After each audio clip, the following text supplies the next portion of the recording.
Are you paying attention? Because in the world of currency speculation, today is far from ordinary. There's a shift happening, not in rumors, not in fantasy, but in real, measurable developments. Welcome back to the channel, your trusted source for honest, real-time insight into what's unfolding in Iraq and the broader monetary landscape. Today is May 2nd, 2025, and while the global media keeps its focus on oil prices, the crypto roller coaster, and inflation reports, something deeper is stirring under the surface, something most aren't prepared for. Many are still clinging to narratives of a global currency reset or the mythical quantum financial system. Let's set the record straight right now. There is no hidden system secretly running behind the scenes, no switch waiting to be flipped that resets every currency in the world overnight. Those ideas, while imaginative, have no basis in reality.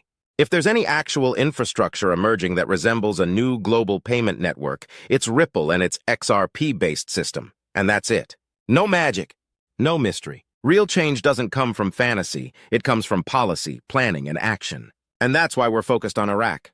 Because unlike the noise, what's happening there is real. It's visible, it's trackable.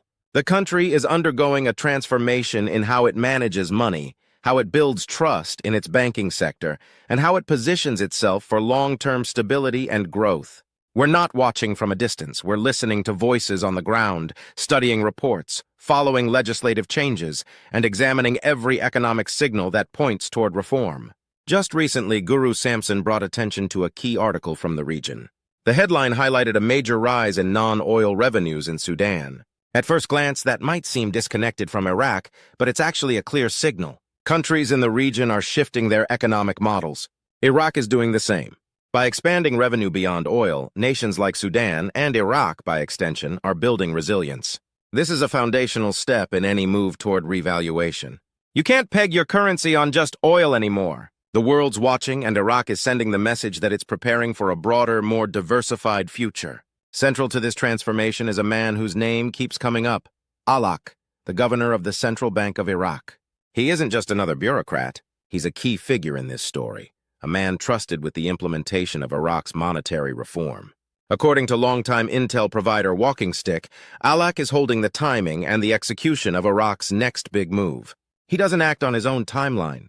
He's following instructions laid out as part of a bigger blueprint, a carefully crafted plan with specific goals, thresholds, and approval chains. The frustration in the community is growing, and you can hear it in the voices of veteran analysts. Frank, 26, one of the more passionate and consistent voices, captured the sentiment well when he said that the authorities keep hinting at a rate change, but continue to delay its release. His message, enough is enough, release the Kraken. The platform is set. The digital infrastructure is in place. The signals are everywhere. The hesitation? That's the bottleneck now.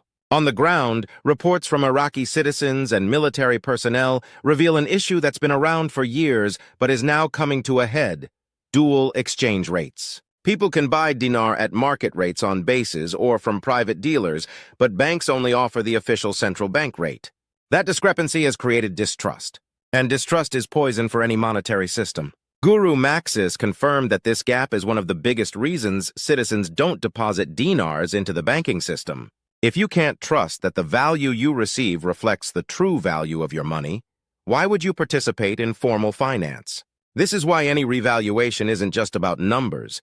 It's about restoring confidence.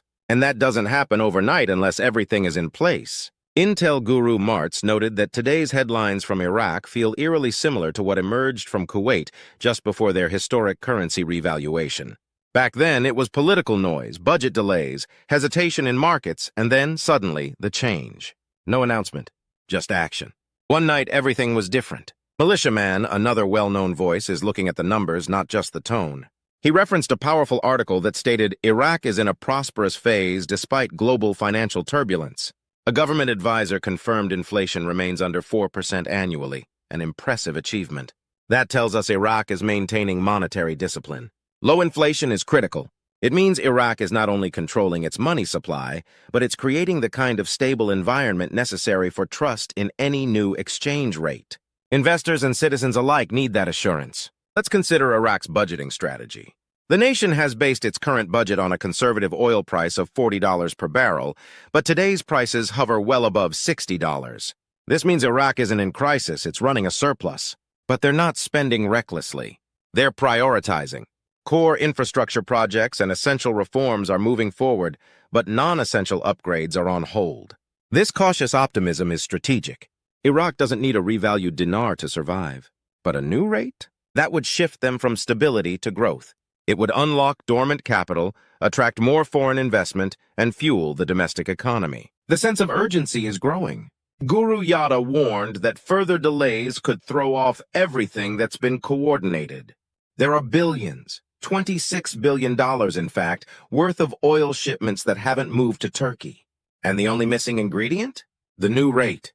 The U.S. is pressuring Iraq to complete this final step. Companies aren't pouring money into Iraq on speculation alone. They're preparing. They're expecting movement. You don't invest at this level unless you believe something real is coming. So, what does it all mean? It means we are close, very close. All the major indicators, monetary policy, banking infrastructure, oil revenues, political positioning, and international signals are converging. The data exists. The people are ready. The system is prepared. What's left is the green light, the political and institutional go signal. But let's stay grounded. This isn't a promise. It's not a guarantee. It's not the fantasy some have sold. A revaluation is a policy decision. It can happen, but only if the conditions align and the decision-makers commit. If you're holding dinars, this is your moment to stay sharp. Keep them secure. Organize your documentation, receipts, IDs, certificates.